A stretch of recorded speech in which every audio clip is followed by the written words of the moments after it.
পুনৰ বৰপানী নদীৰ জলপৃষ্ঠ বৃদ্ধি কোচৰ বিভিন্ন অঞ্চলত বানৰ বিভীষিকা ২-৩ দিন ধৰি নেৰানেপেৰা বৰষুণৰ ফলত বৰপানী নদীৰ জলপৃষ্ঠ বৃদ্ধি পোৱাত বৰপানী নদীৰ ভগ্ন মথাউৰিৰে পানী সোমাই কেইবাখনো গাঁও প্লাবিত হৈছে।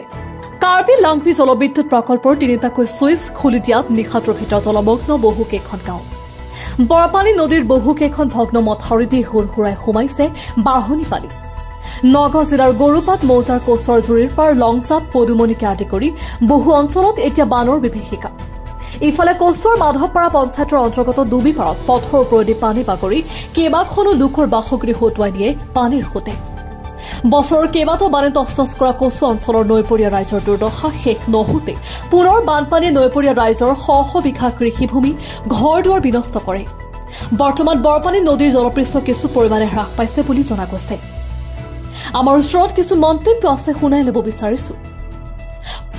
মাধৱপাৰা আমাৰ বৰপানী নৈৰ আমাৰ ডুবিপাৰ যিটো আছে অঞ্চলটোত আছে, এইটো বহুত ভয়ংকৰ বান ভাঙিছে। এইটো আমাৰ ঘৰ আহে পাহে যিমান আছে এইটো ৮-১০টামান ঘৰো ভাঙিছে। ইয়াৰ মাথাউৰি যিটো আছিল মাথাউৰিটো পাৰ পিছত মানে হৈ আছিল, অলপ বহি গৈছিল। বহি যোৱাৰ পিছতে মানুহে ভাবিছে, ৰাইজে ভাবিছে অলপ বান্ধিব, বান্ধাত মানে কোনো অসুবিধা ল'ব নোৱাৰিলে।